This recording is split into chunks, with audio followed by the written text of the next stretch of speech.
కాంగ్రెస్ సర్కార్పై కేసీఆర్ అసత్యాలు ప్రచారం చేస్తున్నారని మండిపడ్డారు డిప్యూటీ సీఎం భట్టి. ఇక బీఆర్ఎస్ నేతలు కాంగ్రెస్ లో చేరుతుంటే కేసీఆర్ తట్టుకోలేకపోతున్నారని విమర్శించారు. 10 ఏళ్ల పాలనలో కేసీఆర్ చేసిందేమీ లేదన్న భట్టి విక్రమార్క కేసీఆర్ చేసిన అప్పులను ఇంకా తీర్చలేకపోతున్నామని స్పష్టం చేశారు. అటు కాళేశ్వరం ప్రాజెక్టులో జరిగిన పొరపాటును కేసీఆర్ ఒప్పుకోవడం లేదన్నారు డిప్యూటీ సీఎం భట్టి. రివ్యూ చేయకుండా గాలి కొదిలేసినటువంటి పాలన అంతిమంగా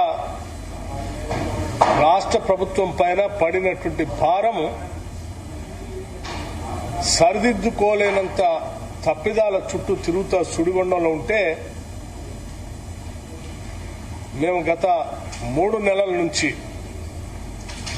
అస్తవ్యస్తమైనటువంటి వ్యవస్థలన్నింటినీ దారిలో పెట్టడానికి చేస్తున్నటువంటి ప్రయత్నం వారి బెమ్మేలు ఎత్తిస్తా ఉంది. ఆయన బాధంతా ఎన్నికల్లో ఓడిపోయిన తర్వాత అంతా తనెమ్మటే ఉంటారు, తను చెప్పినట్టుగా వింటారు, తను గీస్తే గీత దాటరు అని చెప్పుకునేటువంటి టీఆర్ఎస్ పార్టీలోని నాయకులంతా పార్టీ వదిలిపెట్టి కాంగ్రెస్ పార్టీలో పెద్ద ఎత్తున చేరుతా ఉంటే దాని నుంచి తప్పించుకోవటానికి, దాని నుంచి తన పార్టీకి సంబంధించిన కొద్దిమంది కార్యకర్తల్ని కాపాడుకోవటం కోసం చేస్తున్నటువంటి ప్రక్రియలానే కనిపించింది తప్ప దాంట్లో ఏమాత్రం వాస్తవాలు లేవు. అసలు కొన్ని సందర్భాల్లో నాకు చాలా ఆశ్చర్యం కూడా అనిపించింది.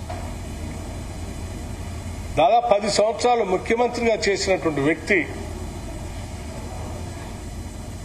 తాను చెప్పుతున్నటువంటి మాటలు,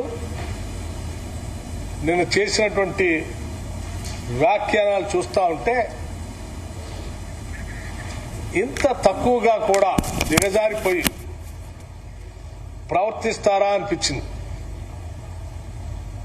వారు విద్యుత్ మీద మాట్లాడారు, రైతు బంధు రివ్యూ చేయకుండా గాలి కొదిలేసినటువంటి పాలన